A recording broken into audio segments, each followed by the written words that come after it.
We're the #1 obese nation in the world. The medical theory is that people are obese or overweight because they eat too much, they don't exercise enough. I mean, there's 2 fitness centers on every corner in every street now. And yet, we're the #1 obese nation in the world. That's because obesity has nothing to do with lack of exercise or eating too much. His greatest impact on our world is just helping people understand the benefits of better nutrition. Dr. Wallach has always wanted his mission to be why you should understand that your foods do not carry all the nutritional supplementation that you believe they carry. The work that he has done for 50 years, it was based on the foundational, fundamental nutrients that your body needed. What the deficiencies of those nutrients actually meant and how they all tied together to create an entire pathology of disease and illness. Nothing changes in Dr. Wallach's mission. It is change the world through nutrition. If something is illegitimate, false, he calls it out, even if it means alienating the entire medical community. He doesn't care. He cares about the truth. He is so brilliant when it comes to nutrition and understanding nutrition and the need for supplementation at the cellular level. I realized when I was 9 years old as a kid that nutrition played a great part in diseases that even doctors didn't know what to deal with. And that's how this all started.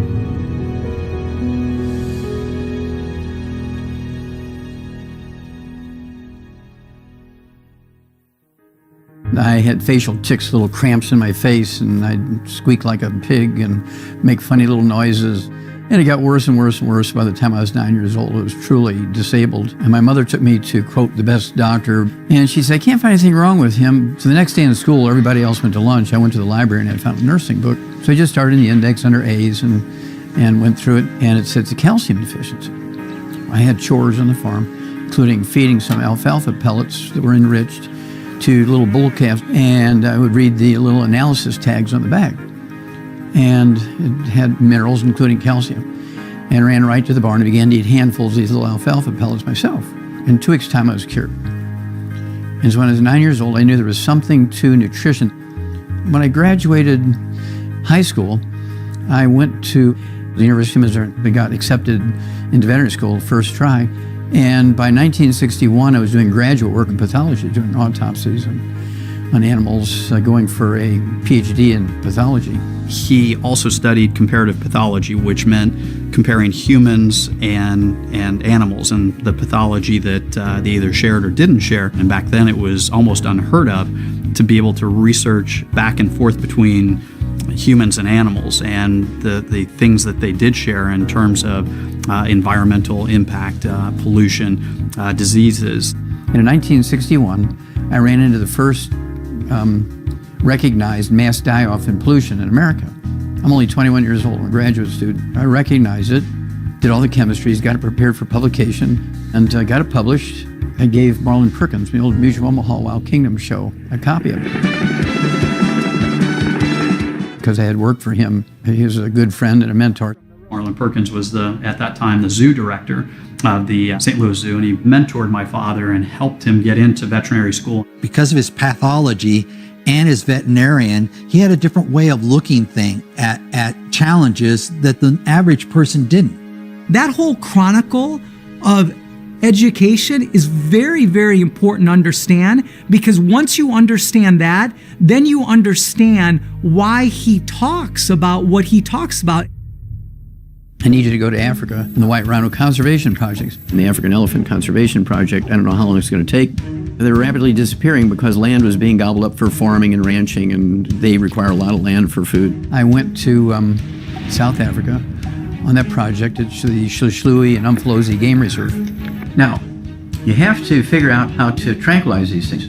Put the darts together, and we kind of crawled through the grass. I had to be within 10 yards to these 6,500-pound rhino that want to kill you. And so I figured if I shot him in the rump, I could get him to run away, as opposed to shooting him in the front, then they charge you. I spent 2 years on that project, caught over 200 white rhino, about 50 black rhino, and over 100 African elephants. So if you see a white rhino in a zoo or a wild animal park, it's either one that I caught or offsprings of one I caught. Today there's 10,000 white rhino in the world, as opposed to 400 than there was back in 1965. I'm so very proud to have been in on saving the species. This was my middle daughter who was born in Africa. I delivered her out in the bush of Africa, and this is a white rhino pelvis that she was kind of sitting in just for something to think was kind of cute and laugh at. Catching rhino, catching elephant, living off of the wild game and fishing in Africa. It was just really a great life for a young fellow. I was prepared to stay there forever at that point. The heck with academics. Perkins sends me another letter and says, I've got a big grant from the National Institutes of Health to study pollution as a cause of birth defects and degenerative diseases, and you wrote the first paper on a mass die-off in America from pollution. The big zoos in the United States, we're going to use the zoos as the canary in the mine, because there's bound to be a species at the zoo that's sensitive to pollution, like humans. And you'll do pathology and autopsies on humans as well as the animals. So I went back to Washington University in St. Louis. This was called the Center for the Biology of Natural Systems. It was the St. Louis Zoo in 1967. It was a 10-year project, did 20,000 autopsies, 17,000 some change of over 454 species of zoo animals and 3,000 human beings. It turns out that pollution has nothing to do with causes. All deaths from natural causes are caused by nutritional deficiencies, but nobody had done 454 species until my project. What I found was that every vertebrate, whether you're a hummingbird or a flamingo, or you're a turtle or a fish or an elephant, a rat, a dog, cat, pig, or a human being, all vertebrates require the same nutrients. 60 minerals, 16 vitamins, 12 amino acids, 3 fatty acids. If they're deficient in the same nutrient, all vertebrates get the same deficiency disease. Nobody ever thought of that before. And that was the beginning of the science we now call epigenetics, before there was the word. These 20,000 autopsies and all these chemistries and slides went into a 1,200-page book that sold for $140 back then. It had never been a book like it before. The disease of exotic animals, of course, is one of my great treasures because it represented the 10 years of actual work. It was in the Smithsonian Institute as a national treasure. Back then, zoos did not have full-time zoo veterinarians, and so my father trained the first full-time zoo veterinarian at the St. Louis Zoo, Dr. Bover, my father and Dr. Bover later wrote the book Diseases of Exotic Animals together. And my father's whole idea was to create an information clearinghouse. That was the very first book ever written to be shared by zoos and vets all over the country. This is before computers. This is before the web. But I moved to Chicago and worked as a pathologist at the Brookfield Zoo and Lincoln Park Zoo, the Shedd Aquarium. Moved from there to the Jacksonville Zoo and the Memphis Zoos as a pathologist. My father's impact in terms of helping animals and his passion around zoos was expanding on the idea of open-air zoos. In the early 1900s into the mid-1900s, zoos were really places that had cages and caged animals. My father's work and impact had a lot to do with creating these open-air zoos, which you see today. A great example of that is the San Diego Wild Animal Park, where the animals roam free and where the animals didn't know they were actually caged. Growing up with my father obviously was interesting. You know, as a young boy, we would move from city to city and initially zoo to zoo. I kind of thought it was normal. I thought everybody grew up in zoos. You know, I kind of had free reign and free run, a variety of zoos. I knew everybody knew me. I was, this young little kid, Dr. Wallach's son. And so it was fun growing up, around the zoos. I was approached to go to Atlanta, Georgia and work at the Yerkes Primate Center with the primate colony there that NASA was working with to send monkeys into space and so forth. Marlon Perkins put my father on this path early on. That's ultimately what led to my father making the discovery many, many years later of cystic fibrosis, working as an assistant pathologist at the Yerkes Primate Center, doing research on primates in particular to further human science and human health. And ultimately, that's what changed my father's direction really towards human health. There was always that piece behind me looking for more information. Yerkes had many, many things. There's 5 of these regional primate centers scattered around the United States. In this particular one in Atlanta, Georgia, the Yerkes Regional Primate Center was being used to train and raise monkeys for NASA, for space travel. And again, it was my first year there. It was wintertime. All the people who'd been there for 15, 20 years left for the holidays. I'm the new guy on the block. I get left there by myself. Here it comes. I get a 6-month-old baby monkey. Came from a colony of 25 baby monkeys, all with different mothers and fathers, so they're not genetically related whatsoever. For 6 years, before that monkey died, every month, the parents, the mother and father of each of these baby monkeys, they would take a blood sample and put it in the freezer. So I had 6 years worth of monthly blood samples from the parents of these 25 monkeys. I mean, how perfect is that? Did everything, found the one nutrient that was missing. Hadn't been missing in the other ones before this group, but after this group, that nutrient was missing. That's why these monkeys got cystic fibrosis. It's the first non-human case of cystic fibrosis ever diagnosed in a primate, or any animal for that matter. I mean, I was excited because this is really going to help us with research to help kids with cystic fibrosis. So I had this paper all ready to go, had all the data. I had all my microscopic pictures. I had all the chemistries that I'd done, all those saved blood samples. I had the biopsies from the 24 living ones. I got it all prepared. I'm so excited. I took it to the head of the Yerkes Primate Center, and then I took it to the head of the medical school at the Emory University there. I said, I'm ready for publication here. I want you to review everything. And they fired me because they said, oh, it's a false series. When my father discovered this case of cystic fibrosis, anything to do with animal research was a hot potato, and anything to do with primate research was an extra, hot potato. And my father's discovery and belief back then, which is the same today, is that what led to the death of that infant monkey and led to cystic fibrosis occurring in that monkey was a nutritional deficiency. They didn't know what they didn't know, and they were feeding them a traditional diet of monkey biscuits and saturated oils and things like that. And my father's point was that the monkey in question and others were deficient in key nutrients, selenium being one of them, vitamin E and riboflavin being others. Information is power. He wanted the world to know this information. They wanted to keep that quiet, and so, or it seemed.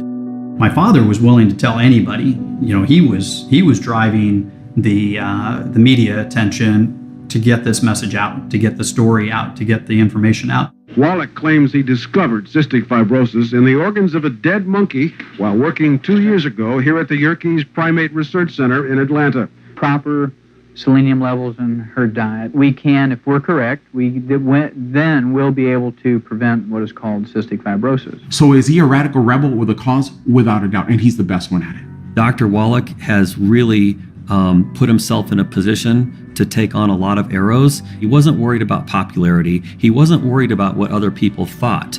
What he was most concerned about is how he could impact people and do the right thing and just simply tell the truth. He has this belief and this knowledge, 50 years of scientific research. And I already know for sure, I don't care if he gets knocked down another 20 times. He will get up that 21st time. I've seen my father deal with a lot of blows that would cause most people to just curl up in a ball and quit. When he discovered this case of cystic fibrosis, he had 4 kids, and my father was married to my first stepmother, and she wound up dying at that time of non-Hodgkin's lymphoma. It was devastating to him. He made this major discovery, and he was excited and then fired it for it. And so they took, all that away from him, and he was faced with having to support us 4 kids, bury his wife, and move forward. That's when ultimately, within a year, I knew I had to become a physician so I could treat these kids because they weren't going to do it. There is a disconnect with the medical system. The medical system has failed us very badly. They believe your genes are going to do their thing regardless of what you eat or don't eat. They think if you have bad genes, your bad genes are going to do what they're going to do regardless of what you eat and what you don't eat. Well, in the animal industry, we're able to show very clearly that I could take an animal with type 2 diabetes and give them the nutrients, and in weeks it'd be gone. I've been doing the same thing in human beings for over 40 years now as a naturopathic physician. In order to become a naturopathic physician, you have to do 4 years of pre-med, 4 years of naturopathic medical school, about 1,000 hours of clinical supervision. You have to pass national boards, you have to pass state boards, you have to secure a license to practice medicine and pursue continuing education credit every year. However, the distinction between naturopathic medicine and what MDs practice, which is allopathic medicine, is that naturopathic physicians are taught therapeutics, the intention of which are to cure the condition. Allopaths, MDs, are taught therapeutics, the intention of which are to manage the condition. Most naturopaths, we focus on the body as a healing machine and recognize that if you give it the all-natural materials it needs, the herbals that it needs, and you take away from the body those things that are bad, that impact ill health, those are the things that we need to do to maintain good health. Your body's a fantastic healing machine. Let's give it the raw materials it needs. Your body knows how to fix itself. It wants to fix itself. It's trying to fix itself. And it's the holistic physician's job to support that. And nobody does that better than Dr. Wallach. At the end of the day, we are not drug-based beings, but we are vitamin-based beings, and mineral-based beings, and protein-based beings, and oxygen-based beings, and water-based beings.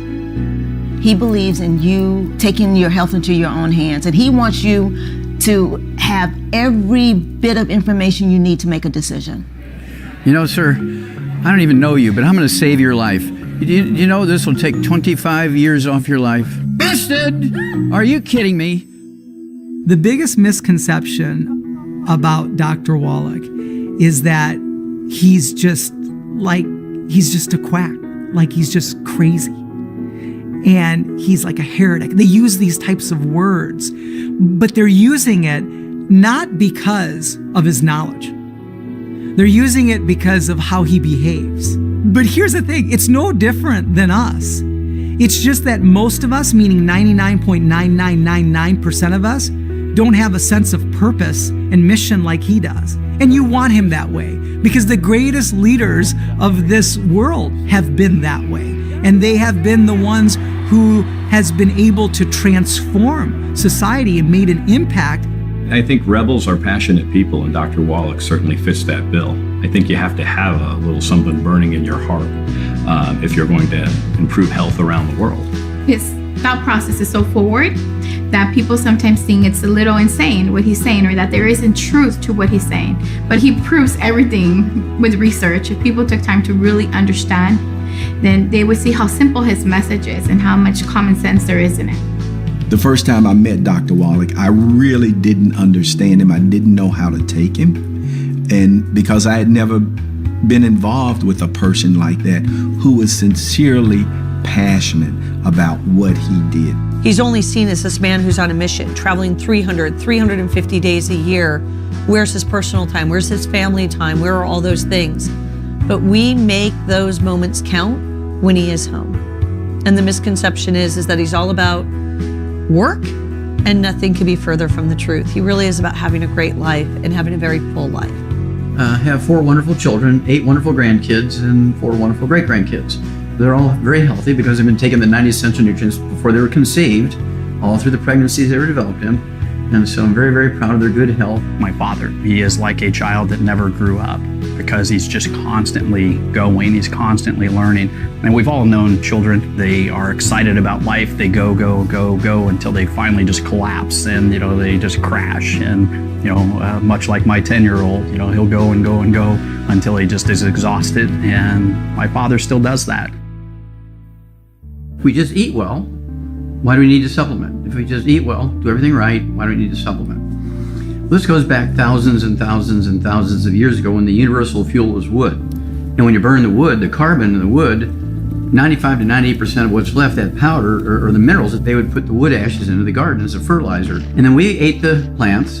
Unknowingly, we were getting supplemental minerals by fertilizing with wood ashes. Well, this went on until 3 o'clock in the afternoon, Monday, September 4th, 1882. Thomas Edison pulled the switch on the first commercial electric generating plant. Within 10 years, every town, every municipality, and every city in the industrialized world converted from wood as the universal fuel to electricity. But they didn't know they were getting their nutritional minerals from wood ashes. How many minerals are left over every morning when you fuel your home with electricity? 0. We do have an organic, non-GMO movement. But organic fruits and vegetables raised in a soil that's nutritionally dead when it comes to minerals is still nutritionally dead. A farmer is not going to get paid to put additional minerals into his soil. He only is going to get benefit from putting fertilizer on his crops because that's the cheapest way to get bushels per acre. even when you think you're eating really, really healthy, you're still probably not getting all of the nutrition that you need. And the reason why that is because the nutrition that you're getting is dependent on the nutrition that you're taking in, which is dependent on the foods that you're eating, which is dependent on the soils that those foods were being grown in. You're not getting the nutrients even from that organic, pesticide-free broccoli because the soil that it's grown in is not cared for. U.S. Senate Document 264, published in 1936, they said 85% of our farm soils are totally depleted of minerals. It's because there's no more wood ashes and there's no more silt from floods. Now, here come Dow Chemical and Monsanto. They got the greatest idea. We'll come up with fertilizers. Plants only need 3 nutrients, NPK, nitrogen, phosphorus, potassium. So all their commercial fertilizer, NPK. Carrots are beautiful. Beans are beautiful. Tomatoes. Everything you grow with these fertilizers are beautiful, but they only have 3 elements in them. And you're 57 short if you don't supplement. Now, I do have to give some credit to my agricultural professor, William Albrecht from the University of Missouri. He was an icon. Dr. Albrecht developed not only the first theory and popularized it, that just because you have 2 oranges doesn't mean they have the same nutrient content. And he also popularized the idea and the theory that just because something is grown in the soil or on the ground doesn't mean it's the same as that same thing grown somewhere else in different soil, that nutrients aren't the same in all places. His last name now is actually the most common and popular soil science quality scale. It's called the Albrecht scale. And the Albrecht scale is the rating of the healthfulness of agriculture soil. As a student in the Department of Agriculture, on the weekends, everybody else is out going to drink beer, and I was blessed to be with Professor William Albrecht, who is the legend when it came to minerals in the soil. And we would be in his experimental fields, and we would just sit there and squat in the dust. And for 4 years, he was my mentor, my personal mentor, and it was one of the best times of my life to spend those 4 years with him because I really, really began to understand minerals in the earth. Dr. Wallach's brilliant insight was he noticed because of the way we farm, because of processing, because of soil depletion, we weren't getting the micronutrients to channel all that energy into the right chemical reactions. So we were functionally the starving obese. There's no minerals coming out of the fertilizer program. In the crust of the earth, we can find over 75 different minerals. And this is the value of supplementation. What individuals need to understand that if they want to get the nutrition that they need, then they're going to need to take enhanced nutrition in the form of supplementation. When it comes to health and wellness and nutrition, that Dr. Wallach had to shock the world with a simple one-liner. Dead doctors don't lie. I've been giving lectures for 8 years before that. Dead doctors don't lie. That would be a great title for this audio cassette tape, and immediately skyrocketed. And they actually sold 158 million copies of that audio cassette tape. It was life-changing for people. The message itself around supplementing, nobody had talked about it like that. Everybody, when you talk about supplementation, people say, oh, I take my vitamins or whatever, my 1 a day. But nobody was talking about the 90 essential nutrients. And nobody was talking about the fact that, multiple diseases can occur because of deficiencies.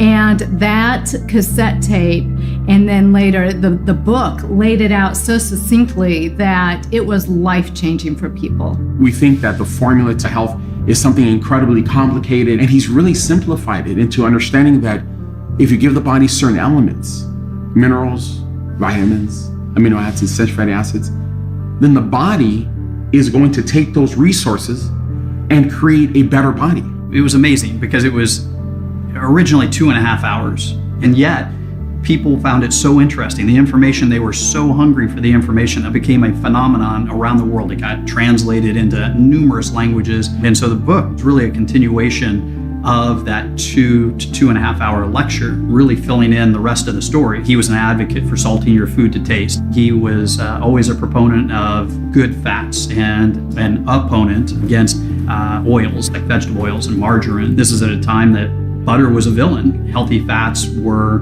villainized. Food scientists and food lobbyists were advocating for vegetable oils, margarine, not butter, not eggs, not salt, not things that were more natural. My father was always an advocate for things that are more natural. These are simple things that he was advocating on that audio tape that he then filled in the rest of the story in the book. The whole world has flipped to where this is not controversial information anymore. It's common mainstream information. And today, he's been proven right. Dead Doctors Don't Lie is the most widely distributed health lecture in history. One of the gratifying things today is, of course, is to see that the issues that I brought forth based on those 20,000 autopsies, which flew in the face of the belief at the time that I was quite correct, and that now everybody is going the right direction, and I feel gratified that all that effort was worth it.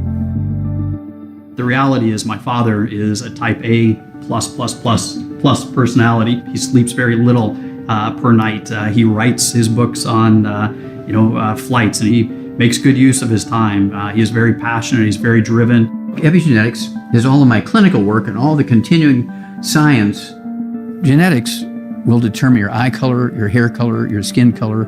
As soon as the sperm fertilizes the egg, your genetics will determine if you're an XX female, an XY male.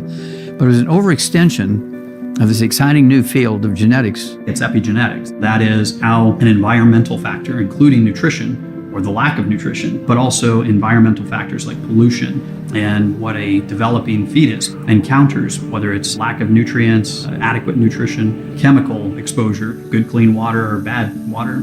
Epigenetics is replacing genetics because epigenetics says that your genes, your DNA, your RNA, and your telomeres requires 16 minerals, 16 vitamins, 12 amino acids, 3 fatty acids, 90 essential nutrients.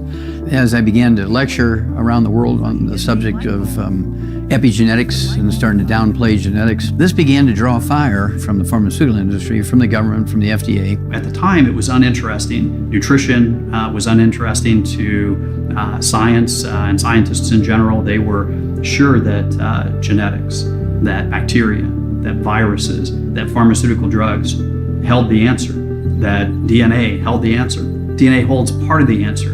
Today, epigenetics is the hottest topic in the field of scientific research because it holds the key. It holds the key to everything. But the challenge with epigenetics is that there are so many possibilities. He's never been tied to a certain set of research or a food company or a drug company or the dollar. He's just been committed to his heart and what he knew. The one thing that people should understand about Dr. Wallach is he is not going to be stopped. He's not going to be stopped by the FDA. No one wants to take on the FDA. No one wants to go through that battle. Dr. Joel Wallach has triggered a health freedom revolution in the United States and really around the world. The DSHEA Act was actually a congressional act that stood in the way of doctors having the sole right to prescribe vitamins and minerals. Clinton Miller, who is the sort of cutting-edge person for the National Health Association, and Shar Murphy and I, the three of us would collect petitions at our various events like 4 times a year. And we would bring these petitions to actual committees in Congress and say, hey, you can't make vitamins and minerals prescriptions. That's like saying you're going to make an egg a prescription item here. And so people have to have the right to get these things themselves without having to get a prescription from a doctor. Of course, doctors didn't like that. So they actually had charges brought against us and have people arrested. We were always chased by detectives and watched and so forth. Well, since 1994, when the DSHEA Act was passed, there's never going to be a possibility where somebody's going to have to go to a doctor and ask for a prescription for vitamin A and vitamin C and selenium and so forth. And we're very gratified about that. And that, if anything's worth a lifetime's worth of work, that alone is worth it. So until DSHEA was passed in 1994, supplement companies couldn't make disease risk reduction claims about their products or their ingredients. Our whole goal in enacting the health claim petition process, which is now available through the FDA, was to be able to educate consumers on the benefits of these nutrients and these products. With help of people like Jonathan Emord and certainly people like my father, this is now available to supplement companies to be able to file health claim petitions to be able to better educate the general public. consumers can read a label on a dietary supplement and understand what the product's good for and the science behind it. The Nutrition Labeling and Education Act, followed by the Dietary Supplement Health and Education Act, were indispensable to opening the door to health freedom in the United States. Without those acts' passage, it would have been very difficult to get where we are today. So some of the successes that have come about because of the First Amendment litigation and also the change in the statutory law are omega-3 fatty acids, reducing the risk of coronary heart disease, folic acid, reducing the risk of neural tube defect births, selenium, reducing the risk of cancers, antioxidant vitamins, reducing the risk of cancers, and on and on. So since the victory in Pearson versus Shalala, where we were allowed for the first time in American history to communicate the information that folic acid reduces the risk of neural tube defect births when in supplement form, the incidence of neural tube defect births in this country has gone way down. So when you submit the information around a health claim petition, it's not a simple process. It's very detailed.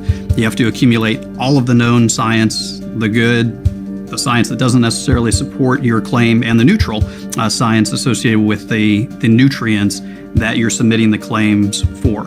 Ultimately, we wound up working with Dr. Gerhard Schrauzer, a longtime mentor of my father's, the most notable and accomplished author and researcher of selenium information and research. We also, at the FDA's request, sent Dr. Philip Wenger, another professor very knowledgeable in trace elements, selenium in particular, as well as Jonathan Nemord, to the FDA to educate them on the benefits of selenium and the science associated with the claims that we had submitted.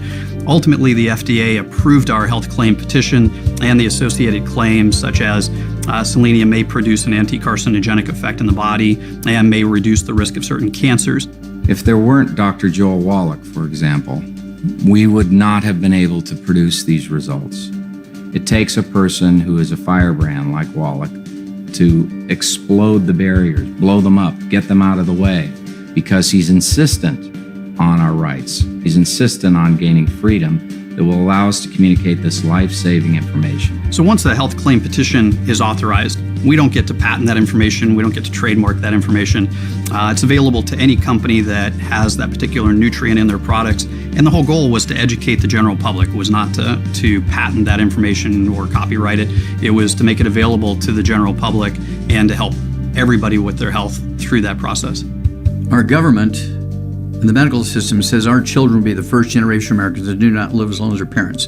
What a terrible projection. And of course, I'm not going to allow that to happen. We'll work day and night. We will work our fingernails off, but we're not going to let that happen. Doc has been fighting these types of battles throughout his career. One of the covers of Time had 2 fried eggs and bacon and a frowny face. And the whole message was do not eat eggs, do not eat butter, and it was this big move to margarine. And Doc, of course, in that same time was like putting the stop sign up saying, no, no, no, no. We eat eggs. In fact, we eat a lot of them. We eat butter. We don't eat margarine. And he's fighting that fight. People thought he was insane because the whole world, and heck, the cover of Time was chatting about, no, no, no, this is the message. And here he is swimming upstream again, 20-something years. And on the cover of Time, the eggs are back on. It's a smiley face now, and we're supposed to be eating butter, and it's not contributing to heart disease. What gives him that unique perspective, and had the opportunity to do thousands of autopsies on animals. There are not many physicians who have the opportunity to do 15, 20, 100 autopsies. Dr. Wallach has done thousands of autopsies. You get a totally different perspective about what's going on in the human body when you can actually see it, and you see it at the time of autopsy. I remember it vividly, him telling me that it would take probably 100 years before science caught up and gave him credibility for that. Now, I think we're mostly there. People that I've met have never, ever put 24/7 for 30 years into one thing that they fervently believed in, like Dr. Wallach and his mission for nutrition for the planet. He's had a huge part in really just opening people's minds to the possibilities and really broadening that horizon when it comes to health and wellness and better health through better nutrition. things where he was getting fired for 30 years ago, now he's winning awards for. Receiving that Klaus Schwarz Award was a justification and a support of my findings, which is an award given to health professionals who do very unique work in trace element research. And I was the first naturopathic physician to get it. Usually it's been given to medical doctors who were medical doctors and PhD in either biochemistry or pathology. Here's the experts in biochemistry of the world saying my findings were not only correct, but useful. Dr. Wallach's work was said to be a joke and that he didn't know what he was talking about. Now the United Nations is inviting him to speak, and they're validating what he's saying. There's a philosopher named Arthur Schopenhauer, and he's famous for saying all new ideas are first ridiculed, then fought, and then accepted. He is on a mission, and he has this vision of exactly how it needs to be. He doesn't change. It's always, who can we help? How can we help them? Dr. Wallach, he still does 300 lectures out of the year, does typically 5 days a week, 2 hours of radio. When he's doing this radio show, he's typically sitting in a hotel room on the telephone with a headset, and it's all coming out of his head. He doesn't have someone feeding him answers like there's other people out there saying this is the answers you should do. I don't think people realize that. They all think, oh, he's looking in a book or something like that. No, it's just his knowledge. I have seen this guy in the course of one day do 4 hours of live radio, 2 hours of television interviews, a 3-hour seminar, travel 2 hours in the car, and be on the phone every minute talking to people that called him on the cell phone to ask him about a particular malady that somebody they knew were dealing with. This guy is 24/7 committed to human beings. Our bodies are designed to maintain health. Healthy is normal. People forget that a healthy state is a normal state. Everybody always thinks that it's so difficult or it's so complex or you have to be so perfect. It doesn't take much for you to be nutritionally sound, but what it does take is it takes consistency. I believe that the human being has the capacity to live well beyond 120. We have the capacity to, and this is epigenetic, because given the right raw materials, our cells will repair themselves forever. Today, the vast majority of people understand, including the medical world, understands that we need good access to a baseline of nutrients, but certainly minerals. We can't live without minerals. Humans would cease to exist if we had no access to minerals. It became that message that we need to supplement, and for them to understand that our farming practices, our environmental and ecological practices have negatively affected our access to just the basic nutrition. This is where my father's 90 essential nutrients message comes from, is that it's a baseline of trace minerals, including ultra trace minerals. So really a baseline of ultra trace, trace, and major minerals is the key. That's the foundation. You can't build a house that's going to last without a good foundation. You can't build a great human body without a baseline of minerals. So I go around and give lectures all over the world. People every month come up to me and tell me how I saved their lives, how the information saved their mother, how it saved their kids. You cannot pay for that. You cannot pay for that. That's worth everything.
Good boy.